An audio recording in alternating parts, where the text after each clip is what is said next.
नमस्कार प्यारे बच्चों, आप सब कैसे हो। मोनिकास फाउंडेशन क्लासेस में आप सबका एक बार फिर से स्वागत है।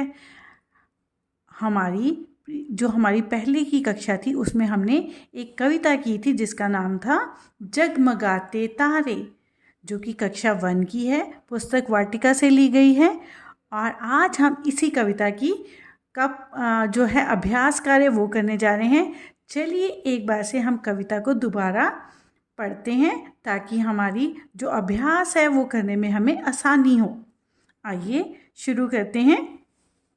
नन्हे नन्हे प्यारे प्यारे आसमान में जगमग तारे, सांझ हुई तो जाग गए, सूरज निकला भाग गए। टिम टिम टिम टिम टूट चले, लो अनार से फूट चले, घटते बढ़ते चंदा मामा, करते रहते नया ड्रामा।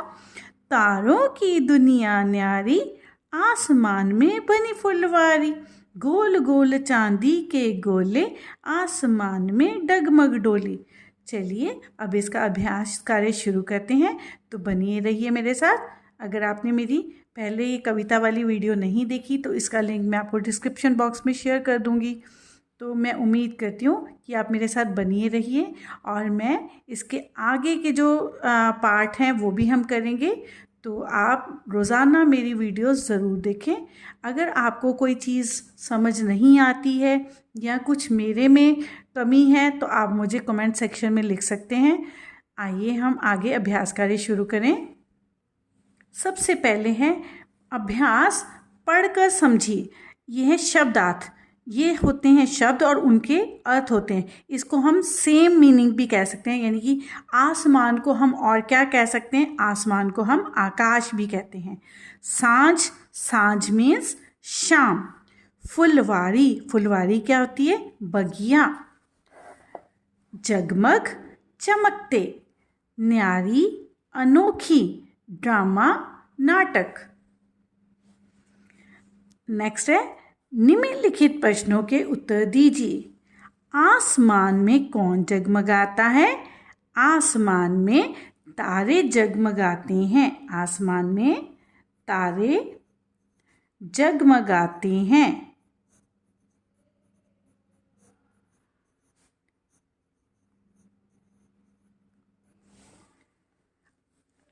प्रश्न नंबर 2 है तारे कब जागते हैं? तारे सांझ में जागते हैं। तारे सांझ, सांझ हम किसको कहते हैं, शाम को। सांझ में जागते हैं।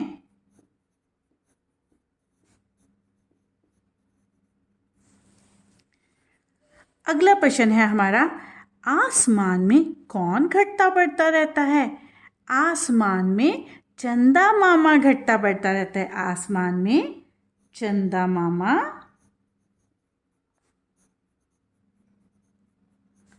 घटता बढ़ता रहता है। घटता बढ़ता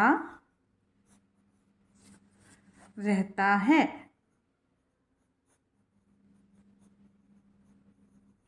अब बच्चों आपने इस बात का भी ध्यान ज़रूर रखना है कि ये है प्रश्नवाचक चिन्ह। जब भी प्रश्न का हम उत्तर लिखते हैं तो उत्तर खत्म होने के बाद हमने पूर्ण विराम का प्रयोग ज़रूर करना होता है। अगला क्वेश्चन है हमारा, तारों की दुनिया कैसी है? तारों की दुनिया न्यारी है।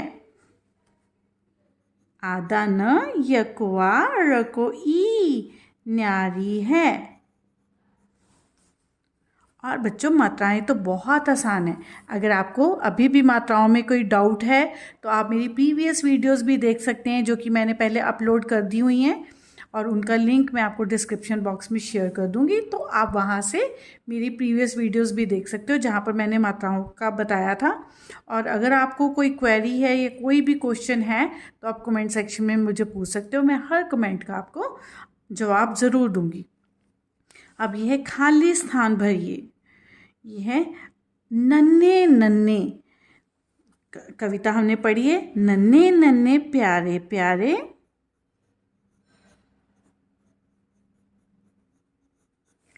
डैश जगमग तारे। क्या है, आसमान में जगमग तारे। आसमान में जगमग तारे। बच्चों, आपको इन कविताओं को पूरा करने के लिए इस कविता को बार बार पढ़ना है और याद करना है।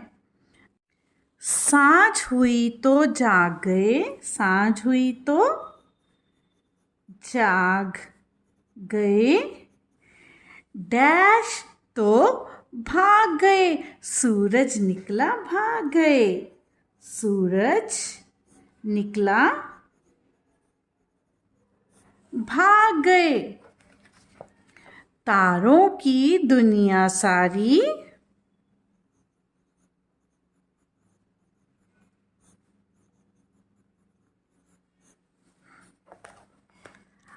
आसमान में बनी फुलवारी,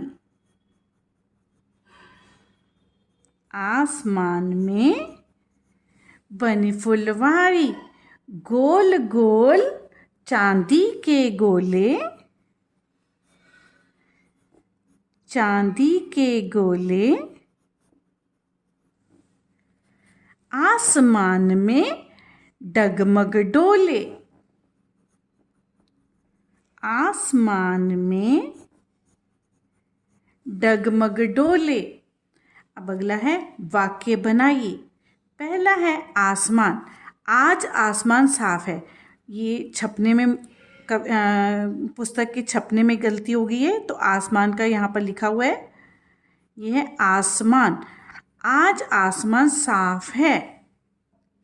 अब अगला है जगमग। जगमग का क्या वाक्य बनेगा? आसमान में तारे जगमग करते हैं।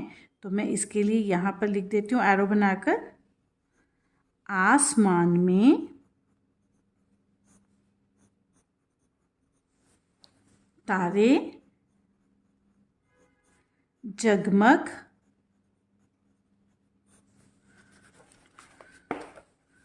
करते हैं। पूर्ण विराम।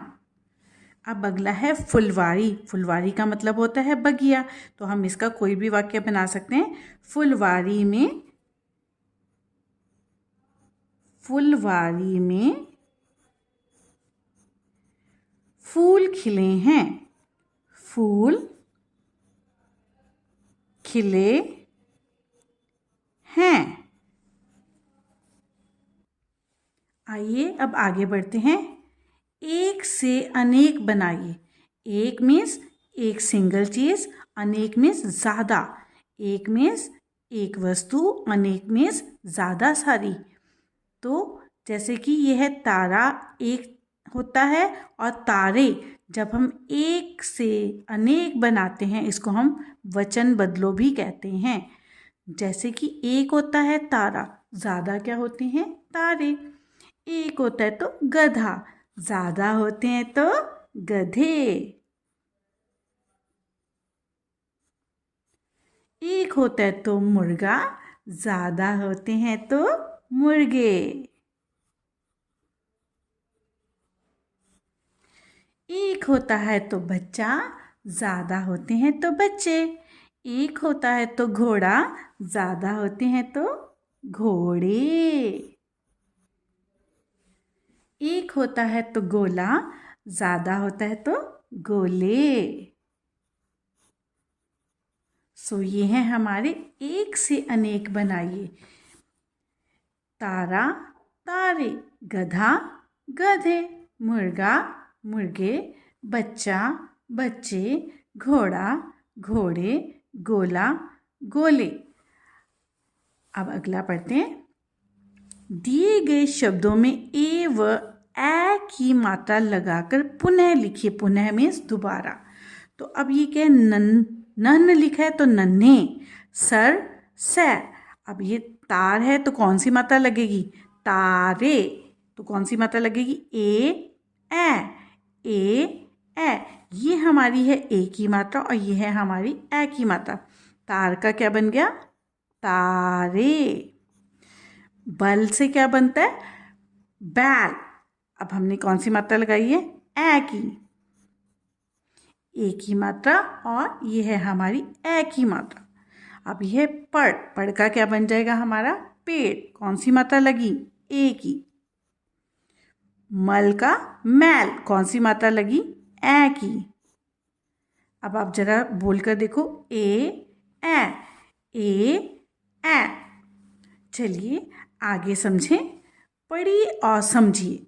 अब ये किसका चित्र है? सूरज का।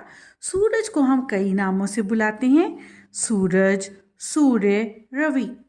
इसी तरह से चांद है, चांद को भी हम कई नामों से बुलाते हैं, चंदा, चंद्रमा।